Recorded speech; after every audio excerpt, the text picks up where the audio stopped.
You're watching Growth Hacks. Thanks so much for being here, where we dive into how to scale your business. And I'm your host, Ramon Ray, founder of smarthustle.com and entrepreneur in residence at Oracle NetSuite. And I'm joined today by two amazing people, my co-hosts, Kedma Ough and Loren Feldman. Kedma is a small business coach and author of Target Funding, and she's online at kedmaough.com. Loren Feldman is the founder of the 21 Hats podcast, an in-demand podcast, I might say, and the 21 Hats Morning Report, all available at 21hats.com. Loren, how are things in your world? Things are great, Ramon. Happy to be here with you guys. Awesome. Glad you're here. Kedma, how are things in your world?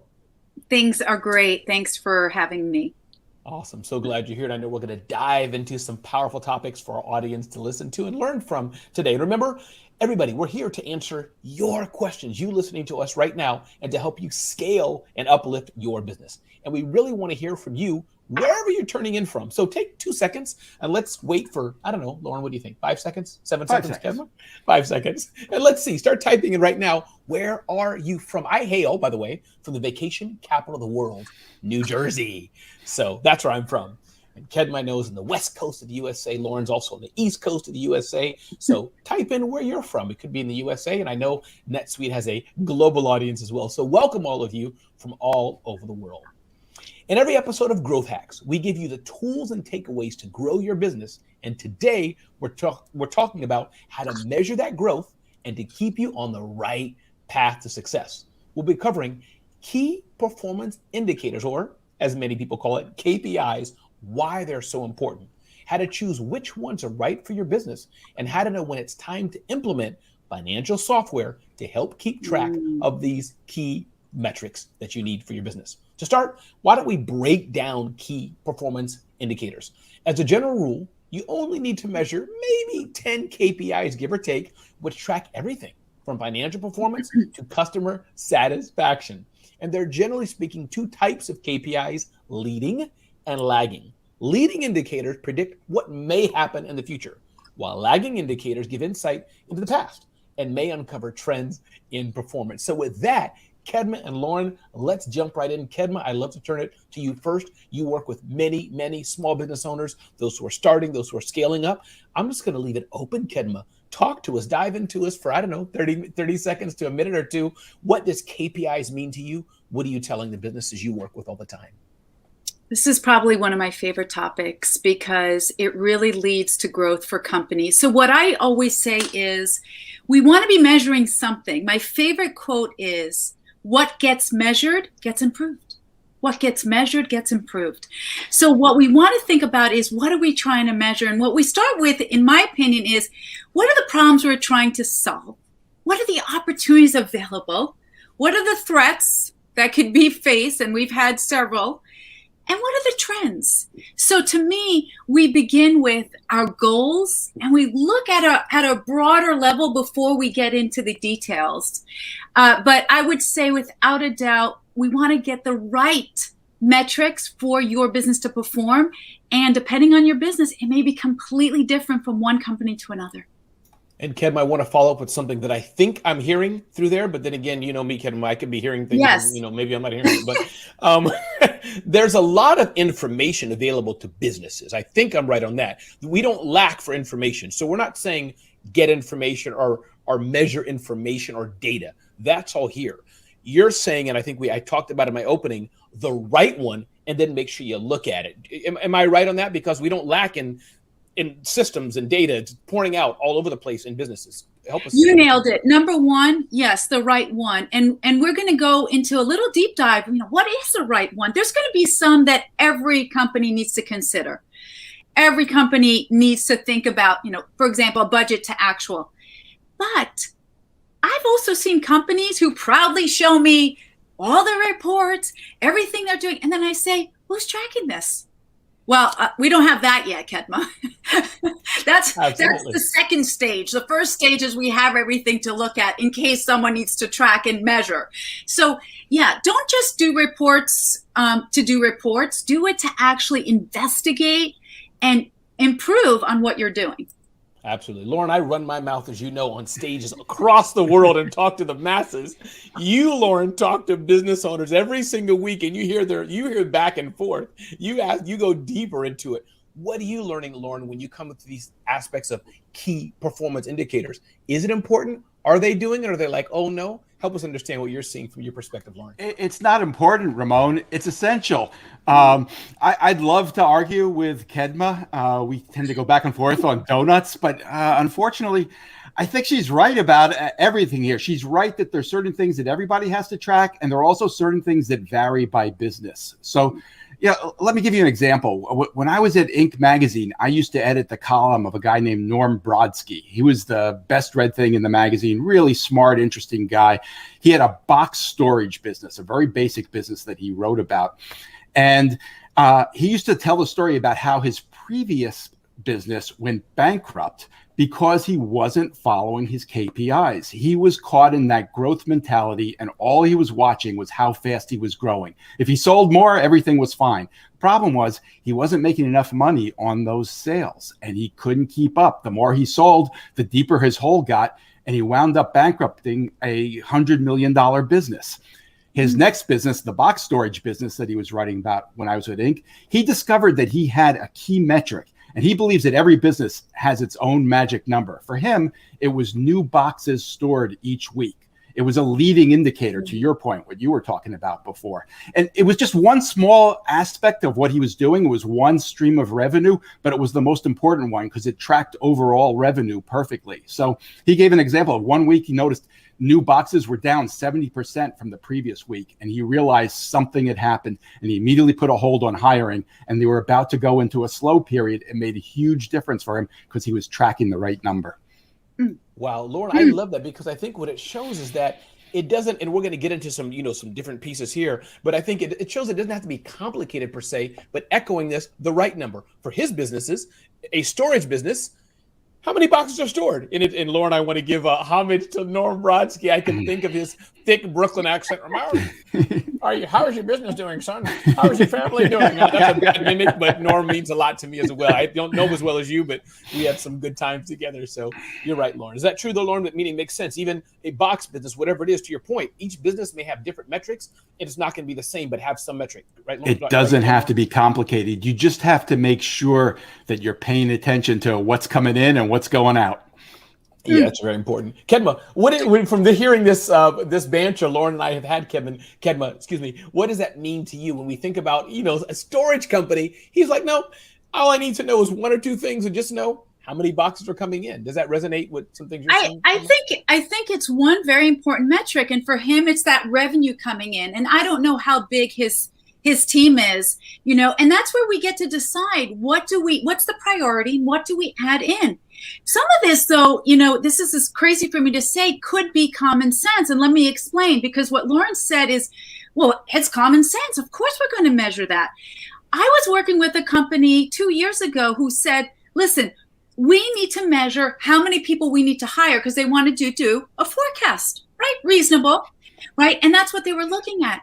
But I was looking at the lagging, and I said, hey, by the way, how many people have you had leave your company in the last 6 months? Okay, Ramon and Loren, ready for this? 32. 32.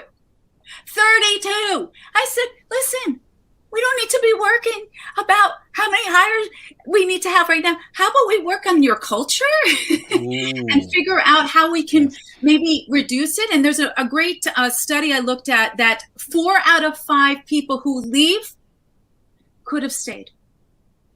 Could have stayed.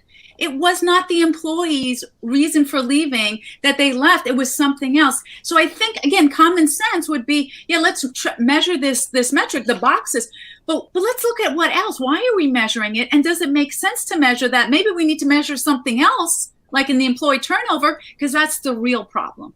How do you do that, Kedma? Loren, feel free. We can all banter. Just, we can all cut each other off in good fun here. But Kedma, how did you do that? I'm curious, and I'm sure you need a longer conversation. Absolutely. But any guidance, if you're looking at all kind of numbers, you're asking questions, how did you kind of smell, as it were, that and say, you know what, wait a minute. We don't need to know about how many people to hire. There's something else going on here. How did you find that? Okay, perfect. I started asking the owner, why were these people leaving? And there was excuse upon excuse. Oh, they were lazy. Oh, they didn't show up on time. Oh, it was something. And I said, could there be a culture issue? And he paused and he goes, I don't see the culture issue. I tell them what to do and they should do it. Okay. Well, then we began to explore. And guess what we started doing? Exit interviews. I required him to contact those 32 people. Someone in his office had to call and say, hey, you know what? I know you left. I want to know why you really left. And what we realized very quickly is we had to shift the culture. Now, today, I can proudly tell you they are doing several millions as a company, and their employee turnover, I think they've lost 2 people in a year. Okay? That to me has more power in the employee turnover KPI than anything that they were going to try to do in terms of the other employee ratios. So that's how we did it. We saw the problem and then we dug deep to see how we can correct it. Loren, I have a follow-up question, but I want to leave it to you. Anything that's in your head that you wanted to share before I jump on, please go ahead. I would just point out that, this sounds like common sense, but it's something that everybody can struggle with. And I've talked to the owners of very substantial businesses that have had similar problems. One that sticks out for me is the owner of a sausage business. They were doing more than $70 million a year in sales, and they were selling one of their sausage products white label to a supermarket. They weren't tracking the gross margin, though. They didn't realize that they were not making money. So this was one of their biggest customers, and they were doing all that work to, sell, millions of dollars of sausage to this one customer, and they were not making any money on it at all. And you'd think a business that size would be aware of that, but they didn't have they should have had a CFO at that point. Once they'd gotten that big, it was only when they hired a CFO that they realized it. But you don't have to have a CFO to figure these things out. You just have to make it a point to try to track them. But Loren, noting you don't have to have one, Loren, but doesn't it help? I mean, I must say, even I have a very small business, and even myself, as I've been on this journey of writing my own finances, and we're growing quite a bit, having a numbers person, I'll call it that, for larger businesses, clearly CFO, controller, accountant, all these things. But I think that may help, Loren, because talking to the startups listening to us, they may be experts in AI, people, fashion, whatever it is that the great NetSuite customers have, but many may not have that CFO discipline. What do you think, Loren? You're absolutely right. The thing is, a good one is expensive. So smaller companies tend to put off hiring them. One really good option is there are a lot of companies that do what they call fractional CFOs. And you can hire someone who maybe gives you a day a week or something like that and brings in that expertise. And you're absolutely right. It's crucial. Yeah. Hey, if someone wants a fractional podcaster, I'll give you a coupon for Loren, a fractional money person for Kedma. You can hit me up for a coupon. They may reject it, but you can try. Kedma, I'm going to turn to you for 2 different types of KPIs. I just want to touch on something here that I think could guide people. NetSuite has a lot of material on this. And to that point of NetSuite, I think, Loren and Kedma, software helps with this. As you're growing, if you're just using some kind of, point solutions and this, that, and the other, and, gum and paper, it's going to be hard, but having software that can integrate all this can help. But there's financial KPIs, Kedma, operational KPIs, maybe more. And as we said, this is not a science per se to this. There's not one right way. But can you just touch on, maybe guide us over operational KPIs? What did I just say, Kedma? I said operational, and what was the other KPI? Financial and financial. Yes. Talk to us about those 2 different ones there. What are the differences? Yeah, I think it's a, first of all, I want to just comment to Loren. Loren's 100% right on the fractional CFO. And it can be very affordable. I think in terms of looking at it, like I said before, there may be some things that are standard. Standard for me, having worked with 10,000 companies, we always look at the gross profit margin. That's going to really help us to look at the cost of goods, right? The cost of actually producing what we're producing. And that could kill us, right? In Loren's case, as I'm listening to him, I'm thinking, wow, where did they go wrong? It could be that they just had a high amount of cost of goods. I'm not sure of the situation, but I would definitely look at that. The other thing I'm always looking at is, what's their burn rate? We see this a lot in technology, right? What is their burn rate? Basically, I want to know how much cash they have left before they, before they get in real trouble. What I say, it's the difference between, hey, I'm feeling okay, to, hey, I got to go to the ER. Because if you're coming to me and you're heading to the ER, I'm only giving you 2 options. You're either going to the operating room or a priest or a rabbi in my case, right? so we got to understand what your burn rate is. And then believe it or not, the third thing I look at, especially for companies who are dealing with a lot of money coming in that's not cash, I'm looking at their accounts receivable. You would be shocked how much money is sitting in accounts receivable. And you know what I tell the clients is, oh, I didn't know you were a bank. This is so lovely. How long have you been doing this? I'm going to tell my kids that next time, Kedma. Go ahead. I'm going to go into the Bank of Loren. This is fantastic. How long can I keep this money from coming back, right? From an operational, especially these days, I'm going to look at inventory turnover and lead time, because right now we've got a supply chain issue. And what would take us maybe 2 days, maybe it's going to take 4 weeks. And we're going to have unhappy customers if we don't deal with that ahead of time. So those are the kind of ones that I'm going to quickly look at, especially if they're looking at inventory. If not, I would remove that and really focus on burn rate, gross profit margins, budget to actual, and I'd probably peek into the accounts receivable. I love it. Go ahead, Loren, please. I was going to say, I think Kedma's right on with accounts receivable, and also what she's saying about burn rate and cash flow. I mean, people don't understand. A profitable company can go bankrupt if they're not watching their cash. And it sounds crazy, but cash is the most important thing. That's why people say cash is king. You need to know how much money you've got right now. And we had an example that just came up on my podcast. A business that is a sales-driven business where salespeople are really important and they're rewarded well and they're paid a bonus for bringing in sales. But they pay the bonus when the sale is made. They're not necessarily tracking when the sale is paid for. So if you're paying money out to your sales staff and not tracking your accounts receivable, you may end up with a real problem. And this business figured out that they had to start doing chargebacks. If the sale was made, but the money never came in, the salespeople had to give back that commission that they claimed. It's one of those tricky little things. If you're not watching it, you can really get in trouble. And I think, Loren, this goes back to the power of a CFO or whatever title you want to call the person who does this, because I think that, talking to the businesses you talk to, I know you have hair salon, carpenter, picture framing, digital advertising. Yeah, there's some commonalities, but unless you know your numbers, you're like in there under the hood, I think you can maybe mess up a bit, Loren. Absolutely. But also to the point you made about software. And you were kind of asking the question, when does it make sense to go to software? Mm-hmm. I think it makes sense to go to software yesterday. I mean, there's no excuse anymore not to be tracking this in a professional way, because anybody can do it. Yeah. Sure.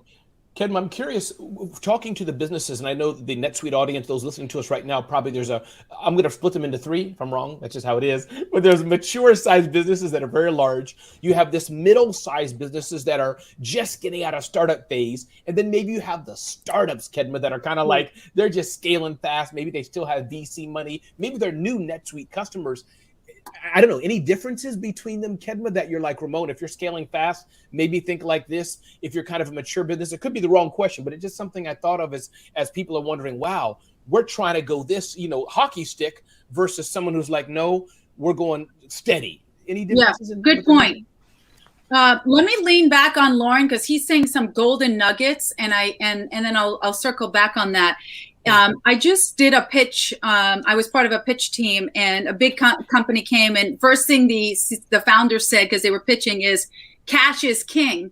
And of course they were asking for money, right?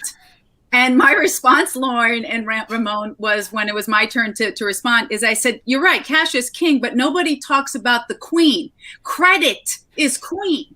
And so we have to realize that the leverage we get in credit, is going, if the queen is with you, you're going to have a lot more opportunity, because you may have that cash crunch, right? You may not be able to get that money in 120 days because this huge airport, for example, that you've won a $50 million contract is just not going to give it to you.